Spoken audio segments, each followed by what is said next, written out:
नमस्कार साथियों, हम सभी को कोई ना कोई चीज़ आकर्षित करती है। वास्तव में हमें रिजल्ट आकर्षित करते हैं। अक्सर किसी भी चीज़ का एक गोल आकर्षित करता है और कहते भी हैं जिसकी ज़िंदगी में गोल ही ना हो वो हासिल ही क्या करेगा। उसकी ज़िंदगी तो ऐसे हो गई जैसे वो फुटबॉल का मैदान जहाँ पर गोल है ही नहीं, तो भागता रहेगा। बात तो ठीक है, पर यहाँ पर भी एक बहुत बड़ी मिसअंडरस्टैंडिंग है कि जिस गोल जो हमें आकर्षित कर रहा है, अगर उसका रास्ता हमें आकर्षित नहीं करता, अगर उस तक ले जाने वाला जो रास्ते में हमारी रुचि नहीं है, तो उस गोल तक पहुंचना लगभग असंभव है। इसलिए भगवान श्री कृष्ण बोलते हैं कि सबसे ज़्यादा हमें ध्यान किस पे देना है? रास्ते पर देना है, कर्म पर देना है। रिजल्ट तो फिर भी प्रभु के हाथ में है, पर जिस चीज़ के कर्म में ही मन नहीं लग रहा, जिस चीज़ का रास्ता ही हमें कांटों भरा दिखता है, क्योंकि दिखता उसी को जहां मन नहीं लग रहा। जब मन लगता है तो व्यक्ति को कुछ नहीं दिखता। तो हमें रास्ते पर ज़्यादा ध्यान देना है। ये एक बहुत बड़ा सूत्र है सफलता प्राप्त करने का, चाहे वो किसी भी फील्ड में क्यों ना हो। खैर, मैं हूं आपके साथ डॉक्टर दिलीप और बहुत स्वागत करता हूं आपका ज्योतिष के इस प्रोग्राम में। मीन राशि वालों के लिए आने वाला अप्रैल का महीना कैसा रहेगा, क्या लेकर आया है ये महीना। चंद्र राशि की मैं बात कर रहा हूं, पर अगर किसी का लग्न मीन है तो वो भी देख सकते हैं। पर जो वीडियो बनाया गया है वो चंद्र राशि को ध्यान में रख के बताया गया। चाहे वो आपका करियर है, आपका धन है, आपका व्यापार है, या फिर आपकी भाग्य है, आपकी एजुकेशन है, आपका प्रेम जीवन है, आपका शादी विवाह है, स्टॉक मार्केट है, विदेश गमन है। जीवन के सारे क्षेत्रों को हम देखने वाले, सब में डिटेल से ध्यान से देखेंगे। और ये जो गणना है किसके आधार पर है? गोचरों के आधार पर है। गोचर मतलब इस समय जिस तरह के ग्रह चल रहे हैं। दो तरह की ज्योतिष होती है, एक तो जैसे ग्रह अभी चल रहे हैं फिलहाल में, इसको हम गोचर बोलते हैं, डायनामिक एस्ट्रोलॉजी बोलते हैं, ज्योतिष बोलते हैं। एक होता है जन्म, आप क्या लिखा के आए हैं आपकी जन्म पत्री में, वो आपका प्रारब्ध है। यही कारण है कि हर बार जो हम बताएंगे वो आपका कई बार मैच नहीं होगा। जो लोग ज्योतिष को जानते हैं, भारतीय हैं, तो मैं आपसे कहूंगा कि आप थोड़ा सा ज्योतिष जरूर सीखें और उसके बाद खुद ही अपनी कुंडली के बारे में थोड़ा सा पढ़ें और आपको पता लग जाएगा कि ज्योतिष कितना सत्य है ना। ताकि आपको ये क्वेश्चन ही खत्म हो जाए कि ज्योतिष सत्य है या नहीं है। भविष्यवाणी क्यों हर बार पूरी नहीं होती है? क्योंकि आपकी कौन सी दशा चल रही है, अंतरदशा चल रही है, आपका प्रारब्ध क्या है, आपके प्रॉमिस कैसे हैं, उस पर बहुत डिपेंड करता है। और एक बात और, कुछ बीमारी हैं जिनका मेडिसिन में इलाज नहीं है, जैसे कैंसर की कोई 4th स्टेज पे पहुंच गई। इसका मतलब ये नहीं कि मेडिसिन काम नहीं कर रही, या कुछ चीज़ें हैं जिसका जवाब साइंस के पास अभी तक नहीं है। इसका अर्थ ये नहीं कि साइंस काम नहीं कर रहा। ऐसे ज्योतिष में भी कुछ ऐसी चीज़ें हैं जिसमें बहुत ज़्यादा असमंजस है, बहुत सारी थ्योरियाँ हैं, बहुत सारे ऋषियों ने जिसके बारे में थोड़ा थोड़ा अलग अलग कहा है। तो वहाँ पर ऐसा होता है कि चीज़ें काम नहीं करती हैं। पर आज का जो वीडियो है वो गोचर के आधार पर है मीन राशि के लिए। देखिए, सबसे पहले पहला भाव अगर आप देखो, ये भाव है ना पहला, इसमें सूर्य दिखते हैं आपको, राहु दिखते हैं, बुध दिखते हैं और शुक्र दिखते हैं। ये सबसे ज्यादा ग्रह हमें यहाँ पे दिख रहे हैं आपकी गोचर कुंडली में। फिर द्वितीय भाव में भी गुरु बैठे हैं मेष में। ये सब कहाँ है? मीन में। पहला भाव है मीन राशि है तो मीन में ही होंगे। फिर ये देखिए, ये जो खाली भाव है आपके, तीसरा, चौथा, पांचवा, छठा भाव, छठा ही है, पांचवा मतलब यहाँ पर 5 नंबर की राशि है। सप्तम भाव में केतु है, फिर 8, 9, 10, 11 तक खाली है। 12वें भाव में फिर आपको मंगल और शनि दिखाई पड़ते। तो ग्रह स्थिति भी आपके एक बार नजर में आ गई। जो लोग ज्योतिष जानते हैं उनको पता है कि जो ग्रह स्थिति है ना, ये बहुत महत्वपूर्ण है। इससे ही योगा बनता है। उच्च या नीच के ग्रहों से योगा नहीं बनता। ऐसी कुंडली जिसमें 2-3 ग्रह उच्च के हों, एक भी ग्रह नीच का ना हो, और लगने से वो सारे उच्च के ग्रह कहीं ना कहीं 6, 8, 12 में पड़ते हों, कुंडली के बहुत ज़्यादा कारक ग्रह ना हो, तो वो अच्छी कुंडली नहीं है। और इसी कारण बहुत सारे लोग कंफ्यूज भी हो जाते हैं कि भैया इतने उच्च के ग्रह होके भी कुछ क्यों नहीं हो पा रहा है। खैर, अब आ जाते हैं रिजल्ट के ऊपर। तो पहले भाव में बहुत सारे ग्रहों का आना, सबसे पहला रिजल्ट क्या है? ये महीना बहुत महत्वपूर्ण है, बहुत बड़ी बड़ी घटनाएं जीवन में लेके आ सकता है। पहला भाव आप खुद हो, हेल्थ, स्वास्थ्य, आपकी प्रतिष्ठा समाज में, आपका क्या नाम है, वो कहाँ कौन से ग्रह वहां पे राहु आ रहे है ना, बुध है, शुक्र है, सूर्य आ रहे हैं, सूर्य ग्रहण भी पड़ने वाला है मीन राशि में। तो सबसे पहले तो मैं यही कहूँगा, देखो स्वास्थ्य का ध्यान रखो, अपने हेल्थ का विशेष ध्यान रखा जाए। यहाँ पर बॉस, गुरु, पिता, अपने से बड़े, गवर्नमेंट, इन सब से कोई पंगा नहीं लेना, ऑथोरिटी का सम्मान करना है, इनको अपने साथ में लेके चलने की कोशिश करनी है। सूर्य नमस्कार, आदित्य हृदय स्तोत्र का पाठ करना बहुत बढ़िया रहेगा। अपने माता पिता का आशीर्वाद, आपके अपने बड़ों का आशीर्वाद आपके ऊपर बना रहे, तो इस ग्रहण में भी कुछ खास नहीं बिगड़ने वाला। कहते हैं कि आशीर्वाद वो चीज़ है जो भाग्य बनाती है, और जिसको जो व्यक्ति दुर्भाग्यशाली हो, मतलब कभी बुरे कर्म कारण का उसका आज का भाग्य उतना अच्छा नहीं है, पर उसके पास सबका आशीर्वाद है, उसकी माता का, उसके पिता का, उसके साथियों का, उसके आसपास वालों का, तो उसका भाग्य इसी जन्म में बदल जाता है, इसी लाइफ में, अगले की तो छोड़ो। पर आशीर्वाद लेना इतना आसान भी नहीं है, इसके लिए आपको विनम्र होना पड़ेगा, है ना, और एक अच्छा बच्चा बनना पड़ेगा, अच्छा स्टूडेंट, अच्छा भाई, अच्छा पिता, सब कुछ करना पड़ेगा, तब जाके किसी का आशीर्वाद आपके पास आता। बहुत आसानी से नहीं आता, पर अगर वो है तो आपके लिए बहुत बढ़िया है। सूर्य नमस्कार करें, सूर्य को जल दे। इससे आप ये तो समझ गए होंगे कि भाई स्वास्थ्य के लिए उतना बढ़िया महीना नहीं है। हाँ, उतना बढ़िया महीना नहीं है 13 तारीख तक। 13 तारीख के बाद ये सूर्य बदल जाएंगे, यहाँ पर चले जाएंगे, ग्रहण का असर भी कम हो जाएगा, तो 13 तारीख तक आपको थोड़ा सा ध्यान रखना है। वैसे भी 13 तारीख तक एक खर मास नाम की चीज़ होती है, वो चल रही है, उसमें बहुत ज़्यादा कोई शुभ चीज़ें करते भी नहीं है, बहुत ज़्यादा बेस्ट हम इसको मानते नहीं है। पर क्या ख्याल रखें, एक तो बॉस का ये तो हो ही गया, साथ में वाणी का विशेष ख्याल रखना है इस महीने। वाणी का, व्यापार में भी थोड़ी सावधानी ही रखनी है। हालांकि आपके पास कोई अपॉर्चुनिटी आएगी, आपका बिजनेस बढ़ेगा, पर उस बढ़ते हुए बिजनेस में कुछ मिसअंडरस्टैंडिंग होने का चांस बनता है, कुछ डिफरेंस ऑफ ओपिनियन बनने का चांस मिलता है। ये ऐसे क्लाइंट ना आए जो आप ज़्यादा पसंद करें, ये पॉसिबिलिटी यहाँ पर है बुध की वजह से, है ना, बुध की वजह से। बुध जो ग्रह इस तरह का बना रहा। पर एक चीज़ बहुत बढ़िया भी हो रही है, शुक्र। शुक्र हालांकि कारक ग्रह नहीं है, पर आपके पहले भाव में आकर एक मालव्य नाम का महापुरुष योग बना रहे।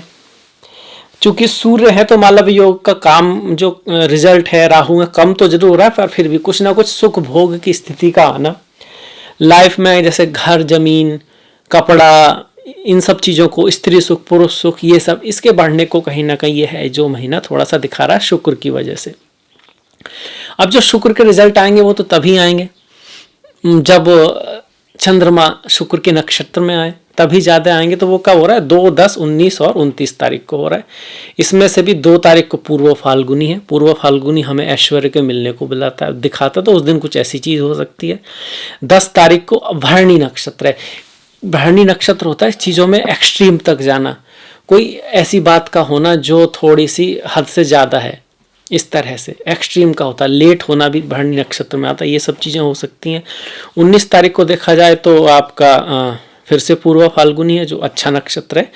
और अगर हम 29 तारीख की बात करते हैं तो पूर्व आषाढ़ा है। पूर्व आषाढ़ा जो नक्षत्र होता है यात्राओं से जुड़ा हुआ है, वक्ताओं से जुड़ा हुआ है, लड़ाई वगैरह पर कहीं ना कहीं पूर्व आषाढ़ा एक क्षत्रिय टाइप का नक्षत्र है, और उसमें गुस्से का आपको थोड़ा सा ध्यान रखना चाहिए। ये शुक्र का हो गया आपका।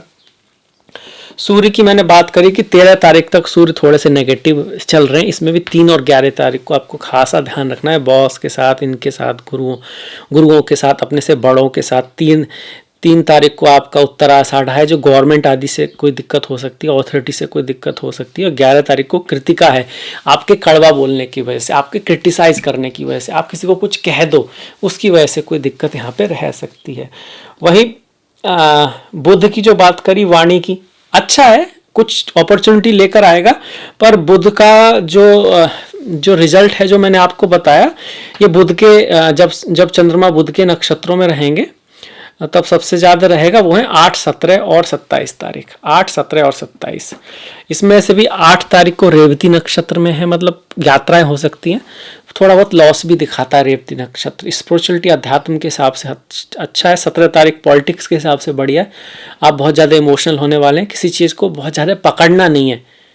प्रेम आपको छोड़ाता है चीज़ों को, मतलब वो पकड़ता ही नहीं चीज़ों को। प्रेम किसी दूसरों के लिए जीने का नाम है, एक तरह से दूसरों की खुशी में खुशी महसूस करने का नहीं, खुशी होने लगे। जैसे व्यक्ति को, जैसे संतान बड़ी होती है तो पिता को खुशी होती है, या गुरु को खुशी होती है जब उसका कोई बच्चा कुछ जो उससे पढ़ा है ना वो कुछ कर दे, ये प्रेम है।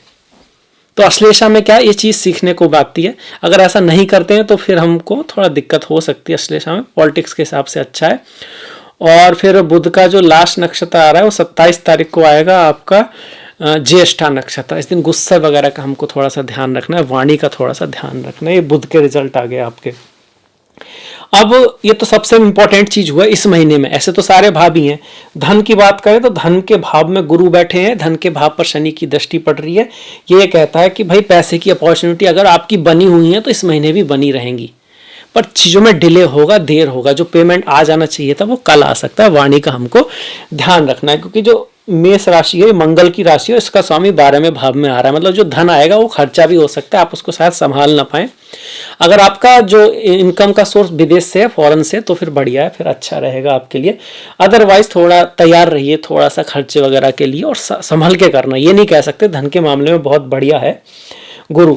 अब चूंकि गुरु 10वें भाव के स्वामी है और हेल्थ के भी स्वामी है, द्वितीय भाव में, तो हेल्थ के हिसाब से तो उतने ग्रेट नहीं, पर करियर में पद प्रतिष्ठा प्रमोशन के हिसाब से ठीक है। हालांकि धन के लाभ को नहीं दिखा रहे, पर अगर किसी गवर्नमेंट जॉब के लिए आप ट्राई वगैरह कर रहे हो तो उसकी पॉसिबिलिटी बना रहे हैं। क्योंकि 10वें भाव में भाई, अगर 10वें भाव का स्वामी द्वितीय भाव में आता तो आपकी फैमिली की मदद से, आपके वाणी के चातुर्य की वजह से और आपके पिता के जानने वालों की वजह से या गवर्नमेंट की वजह से, अगर आपने 13 तारीख के बाद आपको कोई पद प्रतिष्ठा सम्मान में वृद्धि हो सकती है।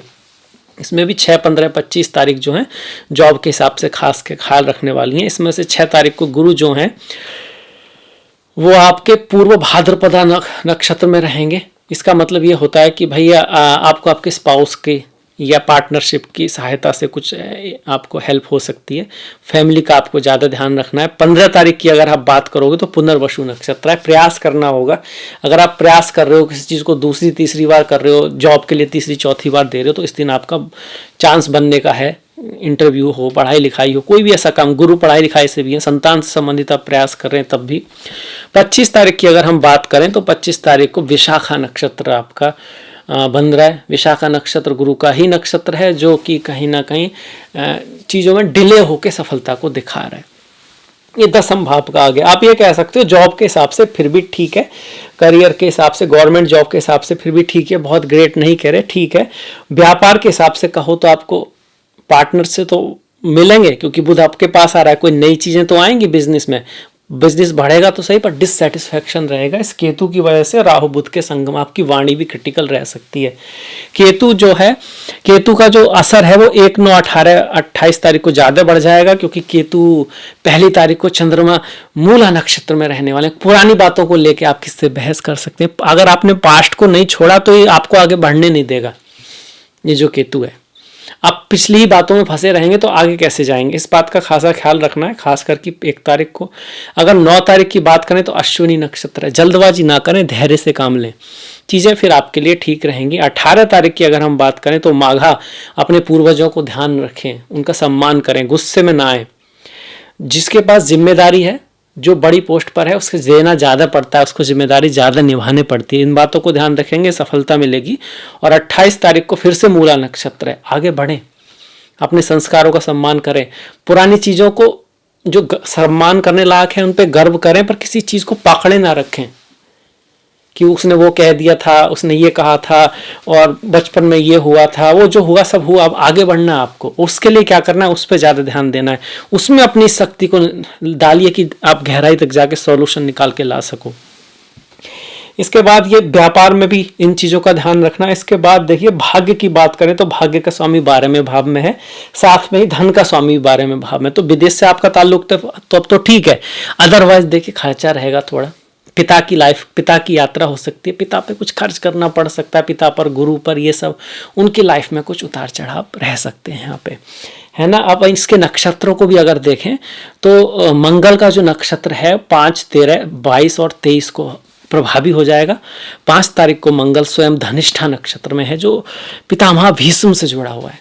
पितामह भीष्म के जीवन में क्या था, बलिदान था, बहुत ज़्यादा परिश्रम तो था ही, योग्यता तो थी, पर कितना उन्होंने दिया, सबके लिए करते ही रहे, करते ही रहे, करते ही रहे, और फिर कहीं ना कहीं इस करते करते में ही फिर वो चले भी गए। तो गिविंग होना पड़ेगा पाने के लिए। वैसे भी यही कहते हैं कि जो चीज़ आपको पानी है ना, उसको देना आपको सीखना चाहिए। अगर धन पाना है तो आपको पता होना चाहिए कि धन खर्च कहाँ करना है, किस पे करना है, योग्यता पे करना है, हेल्थ पे करना है, कहीं से कुछ सीखने पे करना है, या ऐसे ही कहीं लुटा देना है। लुटा भी सकते हैं, उसको आप कहते हो कि भाई एंजॉय करना एक अलग चीज़ है, लुटा देना खराब बात है ना। एंजॉय करना भी कैसे, धर्म पूर्वक तरीके से, दूसरों को भी उसका कुछ लाभ हो। तो कहने का अर्थ यही है कि जब मंगल धनिष्ठा नक्षत्र में आपके होंगे 5 तारीख को, उस दिन भाग्य में हमें थोड़ा सा संभल के चलना है ना। खर्चा वगैरह उस दिन ज़्यादा रह सकता है, कुछ सेक्रीफाइस करना पड़ सकता है, इसकी पॉसिबिलिटी है यहाँ पर। और 13 तारीख की अगर हम बात करें तो मृगशिरा नक्षत्र है, तलाश को दिखाता है। आप किसी चीज़ के पीछे जाओगे, वो चीज़ आपको मिल भी जाएगी दिन के एंड में, पर आप वो नहीं मिलेगी जो आप चाहते थे। आपको ऐसा लगेगा यार कुछ और प्रयास करें, पर ओवरऑल अच्छा नक्षत्र है, भाग दौड़ दिखा रहा है, यात्रा ट्रेवल दिखा रहा है। 22 तारीख की बात करो तो 22 तारीख को आपका हस्ता नक्षत्र आ रहा है। मेहनत, एफर्ट, हार्डवर्क, बहुत ज़्यादा प्रयास के बाद सफलता को दिखा रहा है ओवरऑल। इसके बाद 30 तारीख है जो कि उत्तर आषाढ़ा है, तो उत्तर आषाढ़ा में गवर्नमेंट से कुछ दिक्कत भी हो सकती है, कोई खर्चा भी आ सकता है, क्योंकि 12वें भाव में बैठा है मंगल। क्रोध का विशेष ध्यान रखें इस महीने, अपने पति पत्नी के साथ बना के रखें। भाई 12वें भाव में मंगल और शनि बैठ गए, हालांकि इसके ऊपर एक अलग से वीडियो है जिसका लिंक मैं दूंगा, तो उसे आप ज़रूर देखें इसका विशेष प्रभाव देखने के लिए। पर मैं इतना ही कहूँगा कि खर्चा करें अच्छी चीज़ों पर, जहाँ पर दान हमको देना चाहिए वहाँ आप देना चाहें, दूसरों की हेल्प करें, फास्ट रखें, बहुत अच्छा रहेगा। और सबसे ज़्यादा जो ध्यान देना, 1 2 3 4 अपने छोटे भाइयों के साथ बना के रखें। शत्रुओं के लिए तो ठीक है, और अपने जो पार्टनर हैं, आपकी पत्नी है, आपके पति हैं, आपके प्रेमी प्रेमिका हैं, उनके साथ थोड़ा प्रेम पूर्वक व्यवहार करें, गुस्से में बिल्कुल भी ना आए, मिसअंडरस्टैंडिंग हो सकती हैं। अब संतान की बात करें तो संतान के लिए ओवरऑल ठीक ही है, पर ऐसा कोई ग्रेट योग नहीं बन रहा है कि मैं कहूँ कि भाई संतान प्राप्ति का योग है। शिक्षा के मामले में मेहनत, हार्डवर्क आपको करते रहना पड़ेगा। पढ़ाई लिखाई के लिए भी ऐसा ही हम इसको कहेंगे। भाग्य के लिए महीना ठीक है। तो ओवरऑल ये सब हो गया। अब आ जाते हैं अगर हम मुहूर्त की बात कर लें, है ना, तो जैसे 3 तारीख तक हर मास चल रहा है, तो वैसे तो 3 तारीख के बाद ही सारे मुहूर्त ठीक रहेंगे, पर फिर भी विवाह के लिए 18, 19, 20, 21, 22 ये ठीक है ना, ये मुहूर्त थोड़ा सा बढ़िया है। गृह प्रवेश या इस तरह की चीज़ों के लिए इस महीने कोई खास मुहूर्त नहीं है ना। और इसके साथ साथ कुछ तारीखें हैं जो काफ़ी शुभ हैं, उनमें से 21 और 30 तारीख काफ़ी शुभ है आपका। वाहन से संबंधित अगर आपको कोई काम करना है तो 15, 21, 24, 26 तारीखें काफ़ी अच्छी रहेंगी। नामकरण, नाम जो रखना होता है, नामकरण जो होता है 21 तारीख को रख सकते हैं। 21 तारीख का मुहूर्त अच्छा है आपके लिए। व्यवसाय कुछ शुरू करना है तो 18 तारीख को, 25 तारीख को आप नया कुछ काम शुरू कर सकते हैं। प्रॉपर्टी आदि से संबंधित काम जो है 18, 19, 25, 26 में आप कर सकते हैं। और तो ये हमारे मुहूर्त हो गए। इसके अलावा और कुछ काम है आपका, तो उसके लिए आप 15 तारीख, 21 तारीख, 25 तारीख, 28 तारीख काफ़ी शुभ है आपके लिए। ये तारीख हैं, ये मुहूर्त हो गया। मुहूर्त को अगर बहुत डिटेल में जानना है तो उसके लिए मैं कोशिश करूँगा कि स्पेशल वीडियो बनाया जाए जिसको आप देखने की कोशिश करिएगा, क्योंकि सिर्फ मुहूर्त पे बताएंगे तो बहुतों को बोरिंग होने लगेगा इस वजह से। अब त्योहारों पे आ जाते हैं। इस महीने नवरात्रि शुरुआत हो रही है 9 तारीख को, तो माता का आशीर्वाद आप पे बना रहे। 9 तारीख से आपकी नवरात्रि की शुरुआत है और 17 तारीख तक जाती है। 9 तारीख को शैलपुत्री, 10 को ब्रह्मचारिणी, 11 को चंद्रघंटा माता, 12 को कुसमांडा, 13 को स्कंद माता, 14 तारीख को आपको कात्यायनी, 15 तारीख को काल रात्रि, 16 तारीख को महागौरी और 17 तारीख को सिद्धिदात्री। ऐसे है। तो 17 तारीख को आपका एक तरह से लास्ट डे हो जाएगा नवदुर्गे का। साथ में रामनवमी भी होगी। 10 तारीख को छेती चंद जी जो हैं उनका बहुत बड़ा त्यौहार है। 13 को बैसाखी, 14 को अंबेडकर जयंती और 23 को हनुमान जयंती है। अब आ जाते हैं फास्ट के ऊपर, जो व्रत है हमारे। फास्ट का मतलब क्या होता है? व्रत रखना, अपने ऊपर संयम रखना सीखना, क्रोध के ऊपर, लोभ के ऊपर, काम के ऊपर, वाणी के ऊपर, खाने के ऊपर, इच्छाओं के ऊपर। और संयम में ही सुख है। भोग से तो वो लालसा बढ़ती जाएगी और आपको वो क्या करेगा, बीमारी की तरफ ले जाएगा। और संयम आपको संतुष्टि की तरफ ले जाएगा, सुख की तरफ ले जाएगा, है ना। संयम तो करना ही सीखना पड़ेगा। समता ही योग है, समता ही संयम है। 8 तारीख की अमावस्या है आपकी। 5 तारीख को पाप मोचनी एकादशी, 19 तारीख की कमाधा एकादशी, 23 तारीख का चैत्र पूर्णिमा और 6 और 21 का प्रदोष पद, 7 तारीख की शिवरात्रि। ओम नमः शिवाय, ओम नमः शिवाय। एकादशी ओम नमो नारायणाय, ओम नमो भगवते वासुदेवाय। 16 तारीख की संकष्टी है जो कि चतुर्थी को होती है, और 13 तारीख की मेषा संक्रांति है। जो सूर्य है वो मेष राशि में जाएंगे 13 तारीख तक। 13 से पहले ही मैंने बताया थोड़ा सा, और बॉस के साथ, अथॉरिटी के साथ, इन सब के साथ वो थोड़ा सा नेगेटिव कह सकते हैं। 13 के बाद जब सूर्य यहाँ पर आएंगे तो वाणी का ख्याल आपको जरूर रखना है। छठे भाव का स्वामी द्वितीय भाव में आ रहा है। धन को लेके प्रयास करोगे, हार्डवर्क करोगे तो रिजल्ट मिल जाएगा, क्योंकि यहाँ सूर्य उच्च के हो रहे हैं। तो इसी के साथ मैं आपसे विदा लेता हूँ। आशा करता हूँ कि महीना आपके लिए ढेर सारी खुशियाँ लेकर आए। अगले वीडियो तक आप ख्याल रखें अपना, अपनों का, सभी का। सब्सक्राइब करना चाहें तो कर सकते हैं, पसंद आए तो लाइक ज़रूर करें और कमेंट करना ना भूलें।